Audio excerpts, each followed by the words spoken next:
नमस्कार, देश न्यूज में आपका स्वागत है और मैं हूं आपके साथ स्नेहा। चलिए नजर डालते हैं कुछ हेडलाइंस पर। टिकट कटा तो फफक पड़े पूर्व विधायक यादवेंद्र, बोले कमलनाथ को मजा चखाऊंगा। 12 सीटों पर उम्मीदवार के विरोध में कांग्रेसी।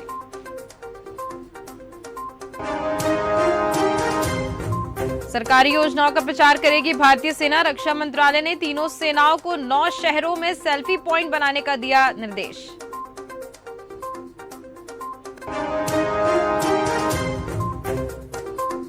एससी में कांग्रेस नेता पवन खेड़ा की याचिका पर सुनवाई। पीएम मोदी पर टिप्पणी का मामला। Allahabad high court criminal case रद्द करने से इनकार कर चुका।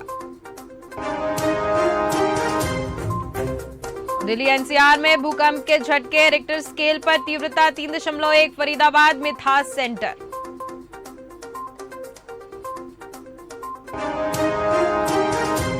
महिला आरक्षण जल्दी लागू कराने के लिए संघर्ष करेंगे। सोनिया गांधी ने महिला अधिकार सम्मेलन में कहा, अभी लंबा रास्ता तय करना बाकी।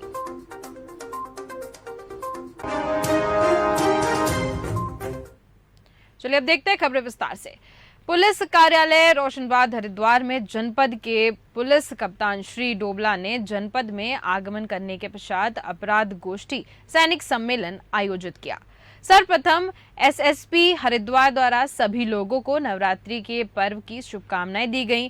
तत्पश्चात जवानों की समस्या पूछने और उनके निस्तारण के पश्चात सितंबर महीने के दौरान अपनी लगन और मेहनत के दम पर क्राइम कंट्रोल और बड़ी वारदातों के खुलासे में अहम भूमिका निभाने वाले 18 जवानों के कार्यों की तारीफ करते हुए चयनित पुलिस कर्मियों को प्रशस्ति पत्र और पुरस्कार देकर सम्मानित किया गया।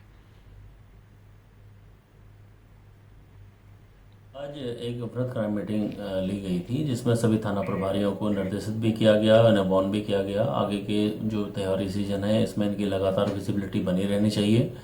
लोगों से जो इनका व्यवहार है उसके बारे में जो लगातार शिकायतें आ रही थी जो पुलिसकर्मियों के व्यवहार को लेकर, उसके लिए इन्हें बताया गया कि वे उनके व्यवहार को सुधारने के लिए जो भी हमारे प्रयास हैं उसमें अगर उनकी ट्रेनिंग भी दी जानी है उस पर भी ये लोग प्रयास करेंगे कर्मियों के। और दूसरा, आगे की जो हमारी रणनीति है खासकर क्राइम को लेके, उसमें इनको सबको निर्देशित किया गया है कि 0 टॉलरेंस पे हम लोग कार्य करेंगे।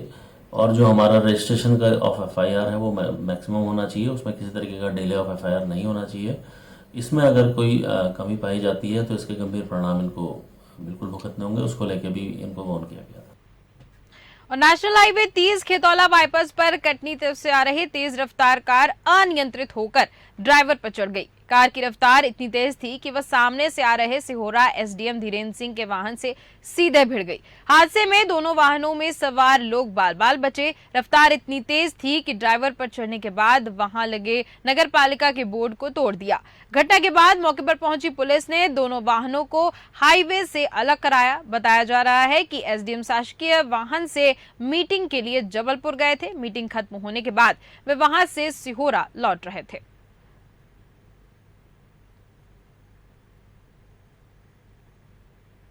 और जिलाधिकारी धीरजा सिंह के निर्देश पर जनपद में अवैध खनन और परिवहन करने वालों पर खनन विभाग द्वारा लगातार कार्रवाई की जा रही है। जिला खान अधिकारी का कहना है कि हमारी टीम लगातार गश्त कर रही है, अब रात को भी लगातार गश्त करेगी और अवैध खनन परिवहन में लिप्त वाहनों और उनके जुड़े लोगों पर तीव्रता से कार्रवाई करेगी। ऐसे खनन प्रतिष्ठान जो अवैध उप खनिज वाहनों को देते हैं उन पर भी कड़ी नजर रखी जा रही है। जिलाधिकारी हरिद्वार प्रदीप कुमार का कहना है कि जो भी वाहन अवैध परिवहन में पकड़ा जाता है उसे तत्काल सीज कर दिया जाता है।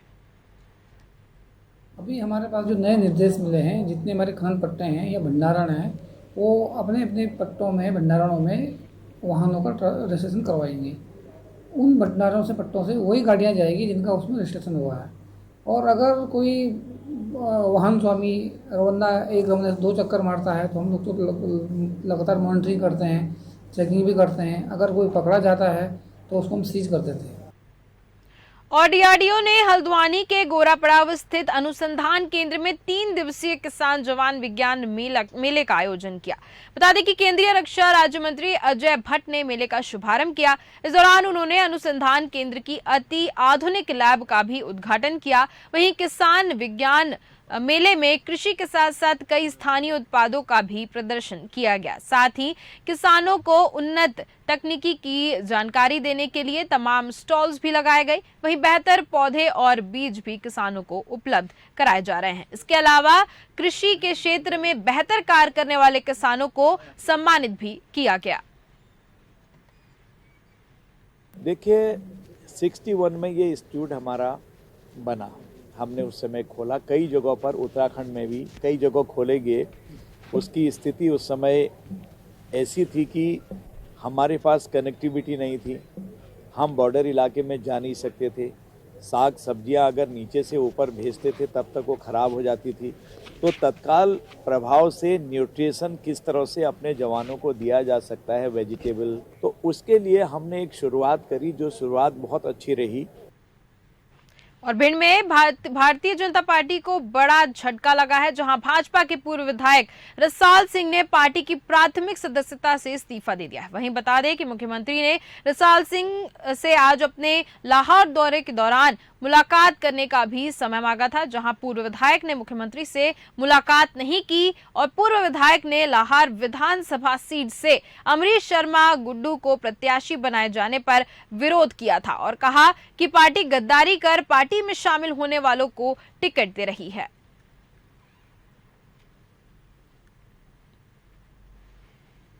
और विकासनगर में राम जी की बारात निकाली गई। बताते चलें कि सिनेमा गली विकासनगर में 50 वर्षों से रामलीला का मंचन किया जाता है। वहीं इस बार भी बड़े व्यापारियों ने हर्षोल्लास के साथ यह आयोजन किया है, जिसमें 16 झांकियां शामिल हुई हैं। बता दें कि मुख्य राम के किरदार में विष्णु दुबे राम की भूमिका में दिखाई दिए हैं और योगेश कुमार लक्ष्मण की भूमिका में दिखाई दिए। वहीं रामलीला समिति के पदाधिकारी नीरज अग्रवाल, रामलीला समिति के अध्यक्ष संजय गुप्ता, गिरीश सप्पल, प्रदीप महावर समेत सैकड़ों पदाधिकारी और कार्यकर्ता मौजूद रहे।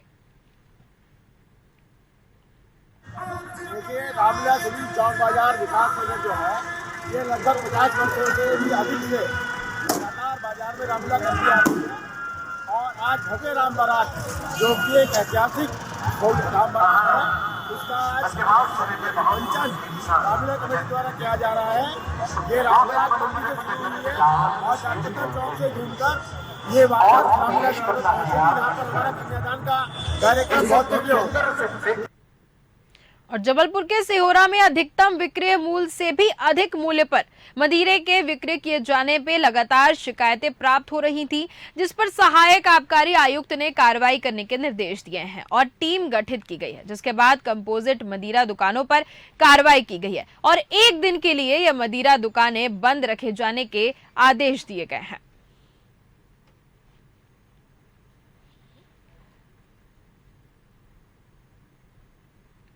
और आगामी विधानसभा चुनाव के दृष्टिगत एसपी बुरहानपुर देवेंद्र पाटीदार ने निर्देश में पुलिस द्वारा अधिकृत स्थायी वारंटी की तामीली की जा रही है, जहां एसपी ने वारंट तामीली के लिए एक विशेष टीम का गठन किया है और एक स्थायी वारंटी को गुजरात से गिरफ्तार करने में सफलता प्राप्त हुई है। बता दें कि साल 2011 में जालम सिंह द्वारा अपने साथियों के साथ ग्राम रत्नापुर में डकैती की घटना को अंजाम दिया था और 12 साल पुराने प्रकरण में लंबे समय से फरार चल रहे आरोपी जालम सिंह गिरफ्तार किया गया है।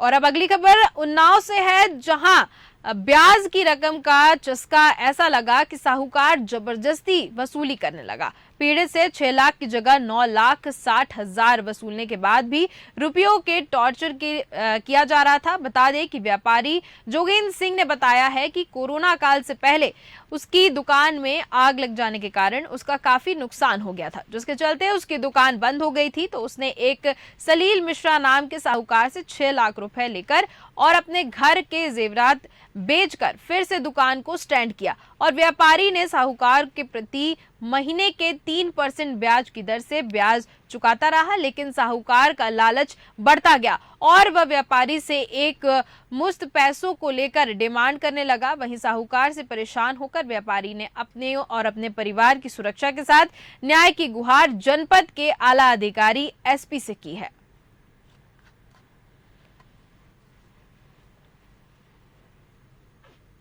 मामला सर ये है कि मेरा कारोबार कपड़े का है और कोरोना काल में जो है हमारा व्यापार और जीएसटी में जो है ख़त्म हो गया था, जिसकी वजह से हमारे फर्म में आग भी लग गई थी, जिसकी वजह से 4-5-6 महीने कारोबार मेरा बंद रहा। फिर हमने कुछ घर में जेवरात वगैरह बेच के और कुछ जो है पीडी नगर में एक शख्स है जिसका नाम सलीम मिश्रा है, उससे हमने 4 टुकड़ों में 6 लाख रुपये हमने लिए, जिसके एवज में उसने 10 ब्लैंक चेकें ली, जिसमें पीछे ये लिखाया कि वो उधार पैसे वापस किए। फिलहाल के इस बुलेटिन में इतना ही। देखते रहिए देश न्यूज। नमस्कार।